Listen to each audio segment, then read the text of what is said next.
Hello, good morning students. आज का हमारा टॉपिक है मुद्रा एवं सा। क्योंकि पहले हमने इतिहास के टॉपिक्स पढ़े हैं, पर कुछ स्टूडेंट्स की डिमांड के चक्कर में हमने आज मुद्रा एवं साख का टॉपिक लिया है। मुद्रा एवं साख में, चूंकि आप सभी लोग जानते हैं, मुद्रा में मनी होता है और साख यानी क्रेडिट। साख में क्रेडिट। मुद्रा मुद्रा तो क्या आप आज देख रहे हैं? मुद्रा कुछ समय पहले हमारे प्रचलन में आई है, लेकिन इसके पहले कैसे होते थे काम? विनिमय कैसे होते थे? विनिमय में लेन देन कैसे होते थे? तो पहले क्या चलता था? वस्तु विनिमय प्रणाली चलती थी, दोहरा सहयोग चलता था। वस्तु विनिमय प्रणाली, वस्तुओं का लेन देन। जैसे मेरे पास अभी मुद्रा नहीं है, ठीक है, हम कुछ समय पहले जाते हैं, पीछे जाते हैं। यहाँ पैसे का प्रचलन नहीं है। मैं बता दूं पहले कि यहाँ मुद्रा नहीं है कोई भी, तो हम अगर कोई चीज हमें खरीदनी है तो कैसे खरीदेंगे? पहले के लोग गेहूं, चना, जो जो जो फसलें बोते थे, उन फसलों के एवज में किसी और से अगर कोई फसल चाहिए होती थी तो उसका विनिमय करते थे, उसका लेन देन करते थे। जैसे मुझे मान लीजिए चप्पल लेने, तो मुझे पहले ये देखना होगा कि किसको गेहूं की आवश्यकता है, क्योंकि मेरे पास क्या है? गेहूं। किसको गेहूं की आवश्यकता है? अगर किसी को गेहूं की आवश्यकता है तो मैं वहां जाकर के उस चप्पल वाले के पास जाकर के गेहूं दूंगी, और क्या बदले में क्या लूंगी? चप्पल लूंगी। वो क्या होता है? दोहरा सहयोग। तो दोहरा सहयोग, इसमें हमें दूसरे वाले की तो किस चीज की नीड है वो जानना आवश्यक है। अभी क्या मुद्रा क्यों चली है? क्योंकि वस्तु विनिमय प्रणाली में बहुत कठिनाई आ जाती है। आप तब तक किसको ढूंढोगे कि किसी को क्या जरूरत है और मुझे उससे क्या लेना है ना? अगर मान लीजिए कि मुझे चावल चाहिए और मेरे घर में चावल नहीं है, गेहूं लगे हैं, तो गेहूं अगर मुझे देने हैं, मुझे अगर चावल खरीदने, तो मैं क्या करूंगी? गेहूं देके ही चावल लूंगी, क्योंकि मुद्रा तो नहीं है, मुद्रा बीच में नहीं है। वस्तु विनिमय प्रणाली, वस्तुओं का लेन देन है, तो क्या करेंगे? हम उसको देखेंगे जिसने चावल लगाए, जिसके पास चावल लगे उसको हम क्या करेंगे? गेहूं देंगे और चावल बदले में लेंगे। दोहरा सहयोग, ये हुआ दोहरा सहयोग या वस्तु विनिमय। यहाँ तक आप समझ गए वस्तु विनिमय प्रणाली। अब मुद्रा का प्रचलन तो इसके बाद में सब जब जरूरत महसूस हुई कि अब ये तो संभव नहीं है कि दोहरा सहयोग हो, इसके लिए व्यक्तियों को बहुत सफर करना पड़ता था। तब क्या हुआ? मुद्रा का प्रचलन हुआ। और पहले मुद्रा चलती किसमें थी? जैसे आप देखते हैं, ईसा पूर्व की बात करें अगर हम, तो राजा महाराजाओं का समय काल था। उसमें पहले सोना चांदी अत्यधिक मात्रा में है। जब युद्ध भी होते थे तो क्या करते थे? जो राज्य किसी राज्य से अगर हार जाता है तो बदले में टनों से सोना मिलता था। सोना चांदी जेवरात कैसे मिलते थे? टनों से मिलते, क्योंकि वो युद्ध हार चुका है, तो सोना चांदी की अधिकता थी। तो पहले सिक्के कैसे चलते थे राजा महाराजाओं के समय में? सोने और चांदी के। लेकिन जब अधिकता कम होने लगी, सोना चांदी कम होने लगा, तो धीरे धीरे क्या हुआ? मिश्रित धातु के सिक्के प्रचलन में आ गए और सोने चांदी के सिक्के विलुप्त होते चले गए। क्योंकि जैसे जैसे जनसंख्या बढ़ी, सोने चांदी विलुप्त होता चला गया। राजा महाराजाओं का काल समाप्त हुआ, उसके बाद सोने के आभूषण बनने लगे और जनसंख्या में बढ़ गए। तो क्या हुआ? सोना चांदी विलुप्त हुआ, कम होने लगा। विलुप्त तो नहीं बोलेंगे इसको, कम होने लगा। उसकी वजह से हम किस पे आ गए? मिश्रित धातु के सिक्कों पर आ गए। और वो भी अगर मिश्रित धातुएं भी क्या होती है? अच्छा, धातु कहाँ से बनती है? खनिजों से। तो क्या अगर आप खान में से खनिज निकालेंगे तो कमी तो होंगे।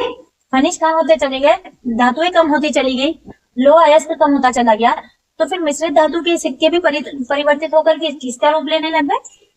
नोट का, करेंसी का, कागज पर छपने लग गए पैसे। कौन करेगा? सोना चांदी से काट रहा है मिश्रित धातु पे। मिश्रित धातु के सिक्के प्रचलन में होने लगे, लेकिन सिक्के कब तक काउंट करोगे आप? तो फिर किस पे आ गए हम? करेंसी नोट पर। और अगर देखिए हम आधुनिक काल में, तो जैसे जैसे समय परिवर्तित होते जा रहा है, वैसे वैसे मुद्रा भी चेंज होती जा रही है। अब हमारे प्रचलन में देखने को चेक आते हैं, चेक देखें, चेक आते हैं। उसके बाद एनईएफटी होता है, आरटीजीएस होता है, ये सब बैंकिंग ट्रांजेक्शन है। बिना केस का लेन देन किए डायरेक्ट बैंक से बैंक में पैसा डालना। पहले लोगों के खाते नहीं होते थे तो क्या चलता था? तब केस लेन देन। लेकिन अब सबके अकाउंट होने लगे हैं, तो सबके अकाउंट, सबको कहाँ पैसा रखना पड़ता है? बैंक में। और बैंक के द्वारा वो इन माध्यम से आसानी से ट्रांजेक्शन कर सकता है। तो ये क्या हो गया? बैंक के थ्रू ट्रांजेक्शन।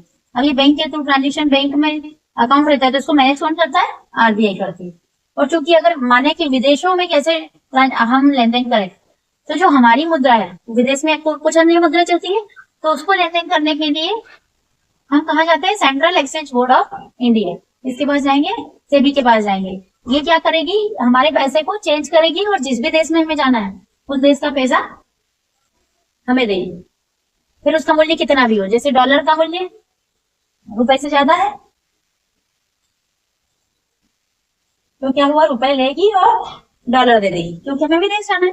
तो हमारी आवश्यकता को कौन पूरा कर रहा है, बाहर जाना है तो सेविंग।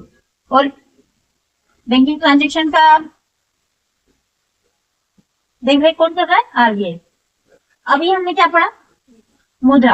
अब हम क्या पढ़ेंगे, साख। मुद्रा के अंतर्गत मैंने अभी आपको क्या बताया, वस्तु विनिमय या दोहरा सहयोग। अब दोहरा सहयोग के बाद हमारे प्रश्न में क्या आई, मुद्रा।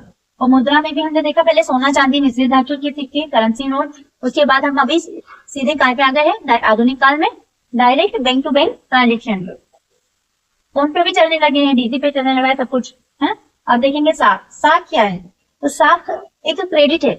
मान लो मैंने शॉप से कोई चीज खरीदी है, 20,000 का प्रिंटर खरीदा है। प्रिंटर तो मैंने खरीद लिया, पर मेरे पास देने को भी पैसा नहीं है, तो मैं क्या करूंगी, मैंने उसको बोल दिया कि अभी आप 5,000 रख लीजिए, फिर आप 15,000 मैं आपको देता हूँ, कब देता हूँ, फ्यूचर में। तो वो हमारी क्या हो गई, क्योंकि हमने खरीद तो लिया है, सामान हमारे पास है, इसका मूल्य तो है 20,000, पर किस पे खरीदा है, क्रेडिट पे। तो ये 15,000 जो है ये क्या कहलाएगी, हमारी साख। और क्रेडिट हम कहाँ से ले सकते हैं, सरकारी समितियों से ले सकते हैं, बैंक से ले सकते हैं, प्राइवेट बैंकों से ले सकते हैं। तो जहां से भी हम, मान लीजिए 20 लाख की मैंने प्रॉपर्टी खरीदी और मैंने 20 लाख का लोन ले रखा है। अब बैंक से लोन लिया है, तो पेपर्स मैंने सबमिट करके बैंक से अगर 20 लाख का लोन लिया है, तो ये 20 लाख मेरी प्रॉपर्टी तो हो गई ना, मेरी साख बन गई है। लेकिन बैंक से मैंने लोन लिया है, तो बैंक को मुझे चुकाना है, मुझे फ्यूचर में चुकाऊं, है ना। तो ये हो गया साख, ये हो गया साख, ऋण। अच्छा, इन्वेस्टमेंट करना भी आवश्यक है। अगर इन्वेस्टमेंट नहीं किया तो हमारी साख कैसे बनेगी, साख बनाने के लिए इन्वेस्टमेंट करेंगे। और अगर हम लोन लेते हैं, क्रेडिट लेते हैं ब्रांच से, तो हमारा क्या इधर क्या हो रहा है, इन्वेस्ट हो रहा है, पैसा इन्वेस्ट कर रहे हैं, इसके लिए, फ्यूचर के लिए। तो ये हो गया इन्वेस्टमेंट। इन्वेस्टमेंट हम मल्टी टाइप से कर सकते हैं, हम फ्यूचर इन्वेस्टमेंट कर सकते हैं, हेल्थ पे इन्वेस्ट कर सकते हैं, किसी भी सेक्टर में इन्वेस्ट कर सकते हैं, जैसे प्लॉट हुआ, घर हुआ, तो इसको बोलते हैं इन्वेस्टमेंट, जो फ्यूचर को सेव करता है। तो आज का हमारा टॉपिक है मुद्राएं साख। ये अभी यहाँ पर बताता है, इसके कुछ ऑब्जेक्टिव है जो मैं आपको नेक्स्ट क्लास में शेयर करूँ।